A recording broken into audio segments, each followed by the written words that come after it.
विद्यार्थी मित्रांनो, आपण या व्हिडिओमध्ये शिक्षक होण्यासाठी कोणती पात्रता लागते हे पाहणार आहोत। शुद्ध पत्रक प्राथमिक, उच्च प्राथमिक, माध्यमिक, उच्च माध्यमिक विद्यालय, कनिष्ठ महाविद्यालयामधील शिक्षकाची शैक्षणिक व व्यावसायिक अर्हता निश्चित करण्याबाबत हे पत्रक आहे। विद्यार्थी मित्रांनो, येथे पाहू शकता तुम्ही या रखान्यामध्ये काय काय माहिती दिली ती। तर विद्यार्थी मित्रांनो, शैक्षणिक पात्रता काय असावी, आपण डायरेक्ट तेथे जाऊ। विद्यार्थी मित्रांनो, आपल्या गुरु अकॅडमी या यूट्यूब चॅनलवर नवीन असाल तर गुरु अकॅडमी या यूट्यूब चॅनलला सबस्क्राईब करा। तर सुरुवातीला अध्यापनाचे विषय कोणते कोणते आहेत भाऊ? अध्यापनासाठी दिलेले वर्गसहित दिलेले आहे इथे। इयत्ता 1ली ते 5वी या वर्गासाठीचे सर्व विषय बघा विद्यार्थी मित्रांनो, या सर्व विषयासाठी काय काय दिलेले आहे। तर मान्यताप्राप्त मंडळाची किमान 50% गुणासह उच्च माध्यमिक किंवा समकक्ष परीक्षा उत्तीर्ण आणि मान्यताप्राप्त संस्थेची 2 वर्षाची प्राथमिक शिक्षणशास्त्र पदविका परीक्षा उत्तीर्ण, त्यास कोणतेही नाव असो ती परीक्षा उत्तीर्ण असणं गरजेचं आहे 1 ते 5 शिकवण्यासाठी। मान्यताप्राप्त मंडळाची किमान 50% गुणासह उच्च माध्यमिक समकक्ष काय म्हणते बघा, समकक्ष परीक्षा उत्तीर्ण 4 वर्षाची प्राथमिक शिक्षणातील B.Ed परीक्षा उत्तीर्ण असणं गरजेचं आहे, दुसरा नियम आहे। त्यानंतर बघा, मान्यताप्राप्त मंडळाची किमान 50% गुणासह उच्च माध्यमिक परीक्षा उत्तीर्ण आणि 2 वर्षाची प्राथमिक शिक्षणशास्त्र पदविका परीक्षा विशेष शिक्षण राष्ट्रीय अध्यापक शिक्षण परिषद मान्यताप्राप्त संस्थेतून उत्तीर्ण असणं गरजेचं आहे। त्यानंतर बघा, राष्ट्रीय शिक्षक शिक्षण परिषदेच्या 2002च्या तरतुदीनुसार मान्यता प्राप्त मंडळाची किमान 45% गुणासह उच्च माध्यमिक परीक्षा उत्तीर्ण आणि मान्यताप्राप्त संस्थेची प्राथमिक शिक्षणशास्त्र 2 वर्षाची पदविका DTED उत्तीर्ण, त्यास कोणतेही नाव असो ते उत्तीर्ण असणं गरजेचं आहे। मान्यताप्राप्त विद्यापीठाची पदवी परीक्षा किमान 50% गुणासह उत्तीर्ण आणि राष्ट्रीय अध्यापक शिक्षण परिषद मान्यताप्राप्त संस्थेतून B.Ed परीक्षा उत्तीर्ण, म्हणजे तुमचं पदवी आणि B.Ed झालेलं असेल तर 1 ते 5 पर्यंत शिकवता येतो। त्यानंतर मित्रांनो, DCH महाराष्ट्र कर्नाटक सीमावर्ती भागातील 865 गावातील उमेदवार संदर्भात कर्नाटक राज्याची TCH परीक्षा उत्तीर्ण, जे उमेदवार B.Ed ही पात्रता पूर्ण करत असतील त्यांचा विचार नियुक्ती संदर्भात इयत्ता 1ली ते 5वीचे वर्ग अध्यापनासाठी शिक्षक म्हणून करण्यात येईल। तथापि त्यांनी 6 महिन्याच्या राष्ट्रीय अध्यापक शिक्षण परिषदेचा प्राथमिक शिक्षणशास्त्रातील अभ्यासक्रम ब्रिज कोर्स पूर्ण केलेला असणे बंधनकारक आहे। त्यानंतरचं बघा मित्रांनो, 6वी ते 8वी वर्ग अध्यापनासाठी शिक्षकाची शैक्षणिक व व्यावसायिक अर्हता काय असावी? इंग्रजी, मराठी, हिंदी, उर्दू, कन्नड, सिंधी, तेलुगू, गुजराती, तमिळ, मल्याळम, बंगाली, पंजाब आणि संस्कृत विषय आहेत।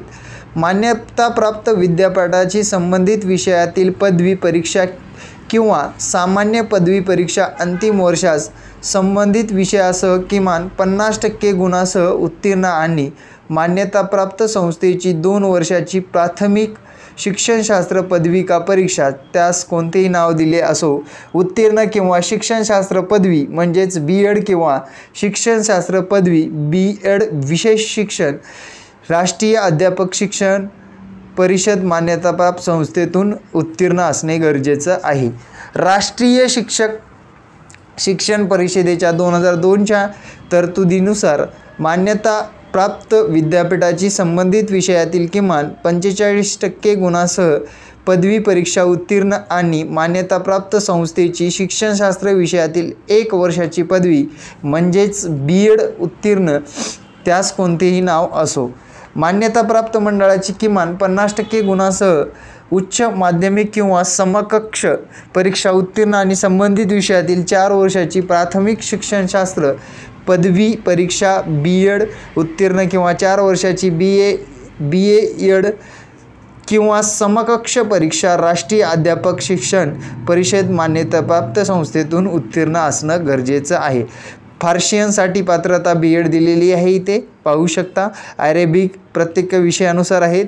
गणित बघू आपण. मान्यताप्राप्त विद्यापीठाची गणित संख्याशास्त्र विषयातील पदवी परीक्षा किंवा सामान्य पदवी परीक्षा अंतिम वर्षात संबंधित विषयासह किमान 50% गुणासह उत्तीर्ण आणि 2 वर्षाची प्राथमिक शिक्षणशास्त्र पदविका परीक्षा त्यास कोणतेही नाव दिले असो उत्तीर्ण किंवा शिक्षणशास्त्र BEd किंवा शिक्षणशास्त्र पदवी BEd विशेष शिक्षण राष्ट्रीय अध्यापक शिक्षण परिषद मान्यताप्राप्त संस्थेतून उत्तीर्ण.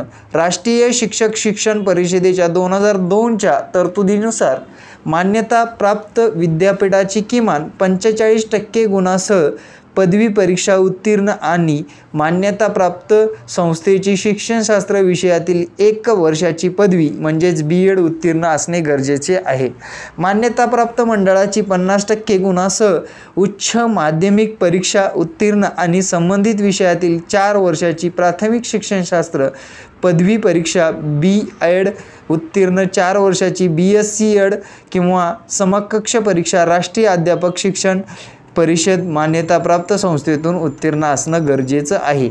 मान्यताप्राप्त विद्यापीठाची भौतिकशास्त्र, रसायनशास्त्र, वनस्पतीशास्त्र, प्राणीशास्त्र, विज्ञान, पर्यावरणशास्त्र विषयातील पदवी परीक्षा किंवा सामान्य पदवी प्राथमिक शिक्षणशास्त्र पदविका परीक्षा त्यास कोणतेही नाव दिले असो उत्तीर्ण किंवा शिक्षणशास्त्र पदवी किंवा शिक्षणशास्त्र पदवी BEd राष्ट्रीय अध्यापक शिक्षण परिषद मान्यताप्राप्त संस्थेतून उत्तीर्ण असणं गरजेचं आहे. राष्ट्रीय शिक्षक शिक्षण परिषदेच्या 2002च्या तरतुदीनुसार मान्यता प्राप्त विद्यापीठाची किमान 45% गुणासह पदवी परीक्षा उत्तीर्ण आणि मान्यताप्राप्त संस्थेची शिक्षणशास्त्र विषयातील 1 वर्षाची पदवी उत्तीर्ण त्यास कोणतेही नाव असो मान्यताप्राप्त मंडळाची 50% गुणासह ही सर्व बघा विद्यार्थी मित्रांनो BEdसाठी आहे. इथे जास्त लांबवत बसत नाही. शिक्षणशास्त्र पदवी किंवा शिक्षणशास्त्र पदवी BEd हे याचं क्वालिफिकेशन आहे. तर विद्यार्थी मित्रांनो हे सर्व तुम्ही पाहू शकता. जर तुम्हाला याची PDF हवी असेल तर आमच्या टेलिग्रामची लिंक डिस्क्रिप्शन बॉक्समध्ये दिलेली आहे. 9वी ते 10वी साठी बघा मित्रांनो इथे काय दिलेलं आहे. मान्यताप्राप्त विद्यापीठाची संबंधित विषयातील पदवी सामान्य पदवी परीक्षा अंतिम वर्षात संबंधित विषयासह किमान 50% गुणासह उत्तीर्ण आणि राष्ट्रीय अध्यापक शिक्षण परिषद मान्यताप्राप्त संस्थेतून शिक्षणशास्त्र पदवी BEd परीक्षा उत्तीर्ण. राष्ट्रीय अध्यापक शिक्षण परिषद मान्यताप्राप्त संस्थेतून 4 वर्षाची संबंधित विषयातील पदवी परीक्षा BEd संबंधित विषयातून किमान 50% गुणासह उत्तीर्ण असणं गरजेचे आहे. तर मित्रांनो पाहू शकता हे सर्व गोष्टी तुम्ही याच्या 9वी 10वी साठी काय काय क्वालिफिकेशन लागतं. तर व्हिडिओ कसा वाटला नक्की सांगा. डिस्क्रिप्शन बॉक्समध्ये आमच्या टेलिग्रामची लिंक दिलेली आहे. तेथे हे तुम्हाला PDF मिळून जाईल आणि या PDFला डाउनलोड करा आणि तुम्ही स्वतःसुद्धा याचा व्यवस्थितरित्या अभ्यास करा आणि यानुसार आपण येणाऱ्या परीक्षेसाठी तयार राहा. तर विद्यार्थी मित्रांनो 11वी 12वी सुद्धा दिलेली आहे. याच्यामध्ये पूर्ण माहिती आहे जे की तुम्हाला TET पास करून सुद्धा एखाद्या वेळेस जॉब भेटत नसेल किंवा TET नापास असला तरी तुम्हाला याच्यामधून काय देता येते TET एक्झाम देता येते आणि TET एक्झाममध्ये चांगले गुण घेऊन तुम्ही शिक्षक होण्याचं स्वप्न पूर्ण करू शकता. Thank you very much. Jai Hind मित्रांनो. भेटू नेक्स्ट व्हिडिओमध्ये. धन्यवाद.